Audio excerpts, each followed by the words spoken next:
एक छोटा कुत्ता था जिसका नाम टिम्मी था। टिम्मी एक नन्हा, प्यारा और बहुत ही चंचल कुत्ता था। उसकी नन्ही सी पूंछ हर वक्त हिलती रहती और उसकी छोटी छोटी आंखों में हमेशा चमक बनी रहती थी।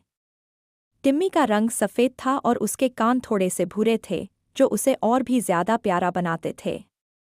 टिम्मी एक गांव में अपने मालिक मोहन के साथ रहता था।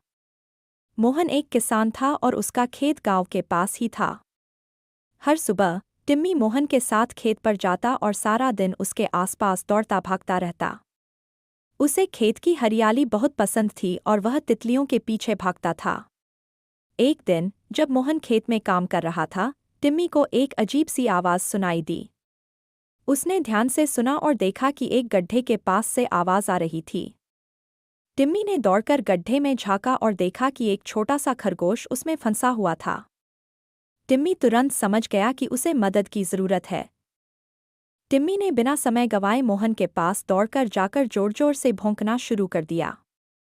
मोहन ने टिम्मी की बेचैनी को देखा और समझ गया कि कुछ तो गड़बड़ है। वह टिम्मी के पीछे पीछे गड्ढे तक आया और देखा कि खरगोश गड्ढे में फंसा हुआ है। मोहन ने तुरंत उसे बाहर निकाला और सुरक्षित जगह पर छोड़ दिया। टिम्मी की समझदारी और फुर्ती के कारण उस दिन एक नन्हे खरगोश की जान बच गई। मोहन ने टिम्मी को गोद में उठाकर प्यार से उसकी पीठ थपथपाई और कहा, तू तो वाकई में बहुत होशियार और प्यारा कुत्ता है। उस दिन से टिम्मी गांव में और भी ज्यादा मशहूर हो गया।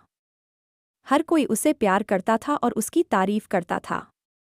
टिम्मी भी अपनी छोटी सी दुनिया में बहुत खुश था, जहां उसे हर किसी का प्यार और मोहन का साथ मिला था।